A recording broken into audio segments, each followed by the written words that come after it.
So in 1947, President Truman's motto, "The buck stops here," was already being tested by the USSR because Greece and Turkey were in danger of being overrun by the USSR. Truman says that for the US to allow this, it would mean that our own security would be threatened. So Congress responds by granting $400 million in aid to both Greece and Turkey. The Truman Doctrine is established as the U.S. policy of granting aid, particularly financial aid, to countries fighting communism.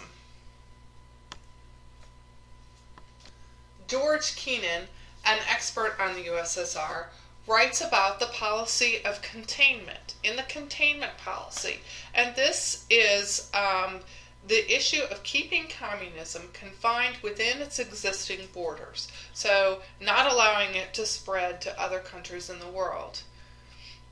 You can see there, this is the cover of Kennan's pamphlet, How Communism Works, and it shows, of course, not a very nice depiction of communism as the octopus there, wrapping its tentacles around the world.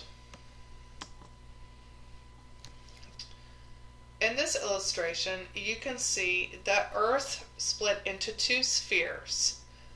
And in one half of the picture, the USSR is represented by the bear, dominating, of course, from the north, all of Europe and Asia.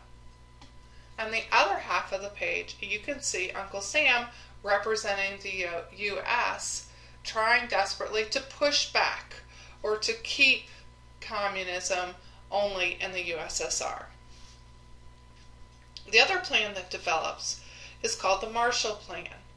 Nations in Europe are suffering from shortages of food and supplies after World War II. So Secretary of State George Marshall developed a plan to relieve this problem. It says that these nations in Europe need economic health in order to resist communism. And so the U.S. gives $13 billion in aid to Europe to provide food, fuel, medicine, and economic relief. We'll take a look at the Marshall Plan in class. This is actually a pictograph showing how much money the United States gives to each of the countries here in Europe. You can see the vast majority of money is going to, of course, the United Kingdom and France, but also quite a lot of money going to Italy, the Netherlands, and Germany, West Germany. As we know from the Yalta Conference and the Potsdam Conference, Germany and Berlin had been divided between Western democracies and the USSR. Stalin really wanted to take all of Berlin. He didn't appreciate the democratic nations having some control of Berlin. So he closed off all routes to the city in order to prevent aid and supplies from entering West Berlin. Without aid, he figured West Berlin would quickly fall to communism. The U.S. solved this problem by airlifting supplies into Berlin for almost one whole year. This includes food, fuel, medical supplies, and other goods. The Berlin airlift allowed West Berlin to survive under democracy. The Berlin airlift allowed West Berlin to survive under democracy, and communism was contained.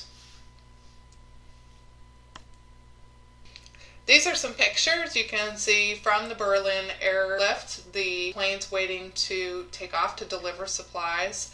Also some maps there showing the route of the planes, where they were coming from, the sort of thrill of the Berlin candy bomber, and you can see that smaller airplane there dropping supplies over the city.